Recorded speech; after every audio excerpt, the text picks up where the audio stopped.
marisi kalo tile 13 san 2023 Mali ka lycée jɛkuluw bi grève la o sababu o ka wari min tun bɛ gouvernement bolo ka taa san 2021 kana fo san 2022 Modibo Kane Doumbia ale y'o groupement ɲɛmaa dɔ ye. 2021-22 ye caman sarala la u ye 80% sara 20% in u ko k'o tɛ se ka sara ko f'a maaw ka quitus présenté quitus tɛ dɔwɛrɛ ye contribuable impôt ju min b'a la a taara impôt bɛɛ sara ka ban papier dɔ bɛ d'a ma impôt fɛ ko quitus fiscal f'a k'o yira de ale bɛ sara an ko nin ye gɛlɛya ye de.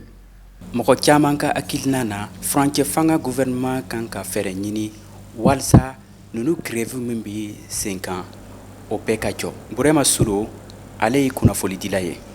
Ni waati na ka fɔ ko bɛnkan in confiance min b'u ɲɔgɔn cɛ o confiance de fɛnnen do ɲɔgɔn cɛ.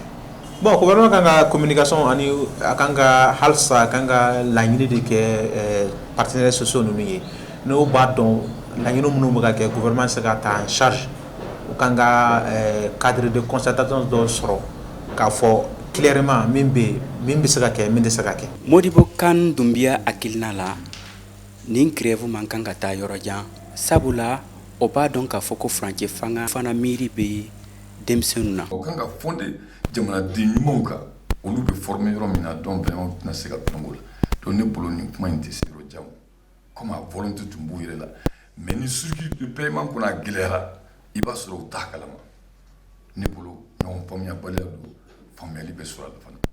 Nin grève daminɛna tɛnɛndon ka taa fo dɔgɔkun kelen. Mokhtar Bari, VOA Bambara tɔgɔ la ka bɔ Bamako.